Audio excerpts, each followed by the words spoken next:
Hey everyone, After Hours Games here. Got a bit of a different video for you today. Now, if you've been following this channel, you know I do regular devlogs about my game Alien Frontier, wishlist on Steam. And today is another devlog, but it's going to be a little more technical, similar to my video about the rendering methods I used in my game. And that's because I'm diving into some of the animation behaviors I made in my game recently. And because of that, I don't want to just show off what I've done, I also want to demonstrate some of the tips that I found to make my game feel just a little bit better. So this will act as a devlog for those of you who want to see what's new in the game, but for any developers out there who are looking to increase their animation fidelity, feel free to join along for the ride.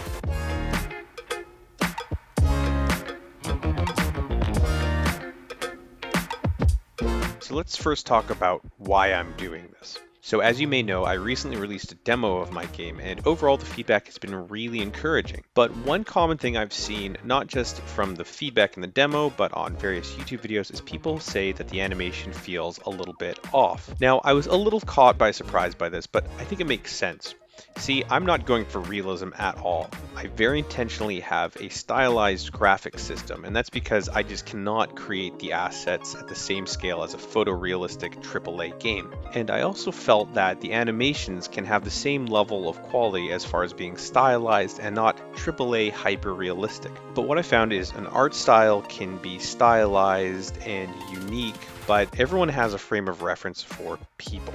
Everyone knows how people run, how they move, how they react, and so even if something is cartoony looking, if the subject is humanoid, people will judge it against the reference they know, reality. So I got a lot of comments about some slightly floaty animations or stuff that didn't look super polished. So I decided to take a little bit of my time to go in and really just clean things up a little bit. So here are a few things I found that you can do that can really increase the fidelity of your game. Okay, so the biggest place you can get some wins is the footsteps. More importantly, making sure they're aligning with the ground properly. This is something I really have trouble seeing.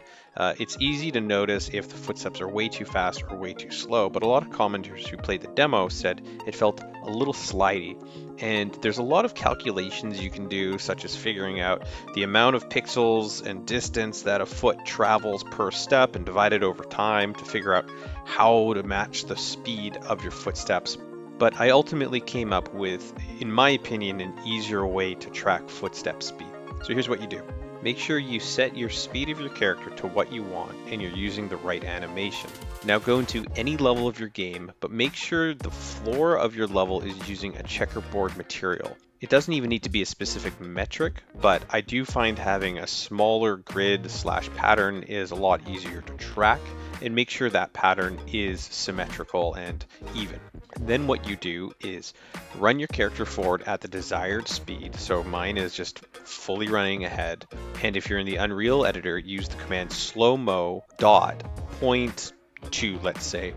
And basically what you're doing is you're changing the play rate of the game to 20% slower. You can change that number to anything you want, but I find 20 to 10% is really good. Then what you're doing while still holding forward is shift your camera to the side so you can see the footsteps hitting the ground. And here was my before. You can actually see that there's a good amount of sliding. Pay attention to your character's feet. And from here, what you do is go into your animation and adjust the play rate to either run faster or slower, depending on what sort of sliding you get. So it went from this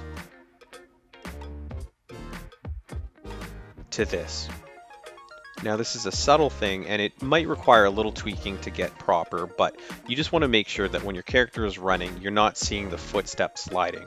This is a minor thing, but if players are playing your game a lot, they're probably going to be running and they do see this sort of floatiness. I mean, I certainly got a lot of comments about it and I don't think the floatiness and footstep sliding was that bad. So this is just really one simple thing you can do just to get an easy win. Okay, and number 2 is add a dedicated start walk animation. Now, this one is one I haven't seen posted or discussed too much online, but is super valuable. So if you're working in Unreal like myself, you're probably familiar with the idea of blend spaces. Blend spaces being a smooth transition from one animation to another. And conventional teaching tells you should go from your idle animation to perhaps a walk animation and then a run animation. And that's what I was originally doing, but due to the nature of my acceleration speeds, there are a few frames of kind of a weird foot sliding as my character's feet go from the idle animation into like a weird mid walk and then finally up to speed. It happens quite a lot, and once I saw it, I couldn't really unsee it. It's a pretty common thing. And this is a bit of a limitation of the blend space because it is blending based on the speed. So it should be when it's 0 speed, it's idle, and when it's 600 speed, it's the full run cycle.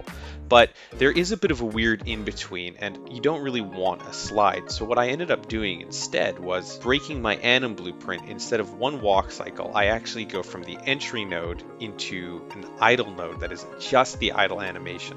And then from there, if I get an input, I go into a start walk animation. And this is just a really short few frame animation where my character kind of bears down its shoulders, takes the first step, and then transitions into the walk animation.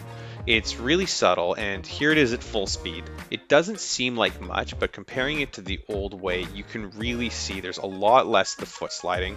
There still is a little bit of foot sliding, but in real time, I think you don't really notice it, and it just looks a lot more polished and gives a little bit of a punch to when it starts walking.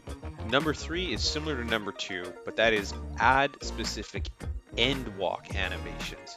So the similar thing applies where decelerating can sometimes happen very quickly depending on your character movement, and because of that you can sometimes get a really strange kind of cycle from your walk animation to your idle, which I had as well. So what I did was a similar thing where once the movement input has been stopped, I'm still actually playing a few frames and I'm actually increasing the deceleration of the character. So it ends up taking 1.5, 2 steps after walking. Now, it does kind of feel like you're sliding just a touch, but it's a small enough amount, and I think that kind of extra step just looks really good, so I decided to keep it.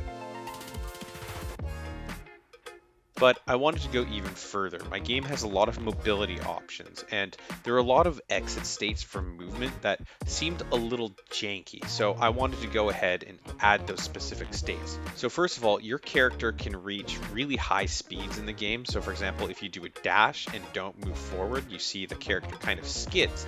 And previously it was doing the run animation, even if the player is not pressing an input. So what I did here was I actually created a bit of a stumble animation, and that is an exit node for if you are not holding input and your initial speed is above a certain threshold. So if you're traveling really fast and you're not moving in a direction.